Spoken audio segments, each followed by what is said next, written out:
Macmillan Digital Audio presents Let Me In by Ajvide Lindqvist, read by Stephen Pacey.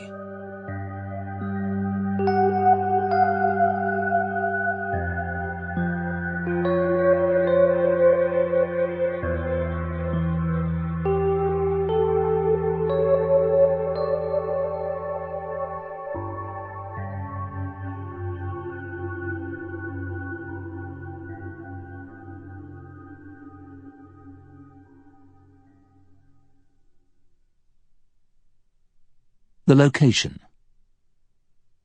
Blackeberg. It makes you think of coconut-frosted cookies, maybe drugs, a respectable life. You think subway station, suburb. Probably nothing else comes to mind. People must live there, just like they do in other places. That was why it was built, after all, so that people would have somewhere to live. It was not a place that developed organically, of course. Here, everything was carefully planned from the outset, and people moved into what had been built for them. Earth-coloured concrete buildings scattered about in the green fields. When this story begins, Blackeberg, the suburb, had been in existence for 30 years.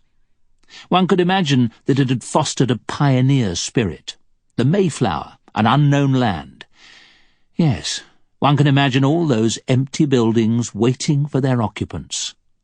And here they come, marching over the Tranarbury Bridge with sunshine and the future in their eyes. The year is 1952. Mothers are carrying their little ones in their arms, or pushing them in prams, holding them by the hand.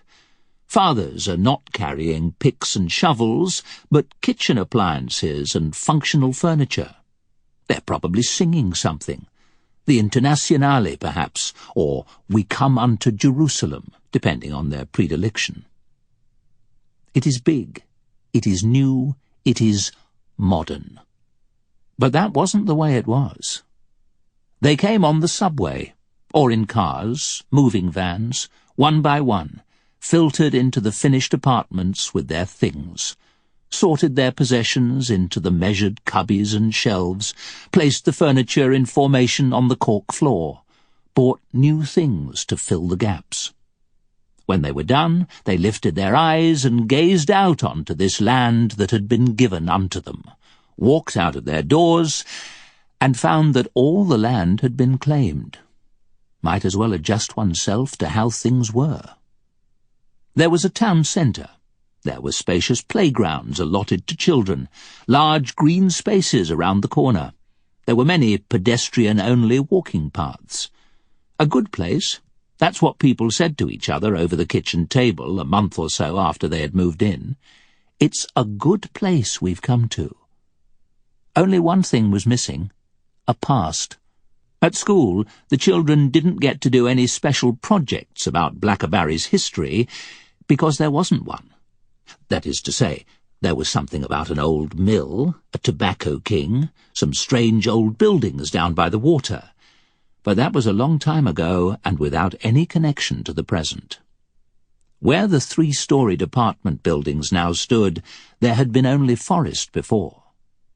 You were beyond the grasp of the mysteries of the past. There wasn't even a church. 9,000 inhabitants and no church. That tells you something about the modernity of the place, its rationality. It tells you something of how free they were from the ghosts of history and of terror. It explains, in part, how unprepared they were.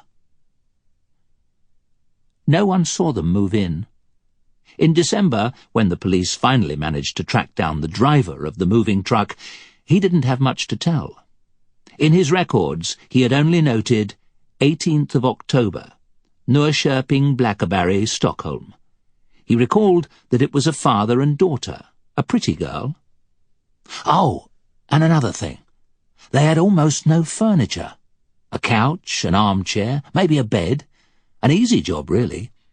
And Sample complete. Ready to continue?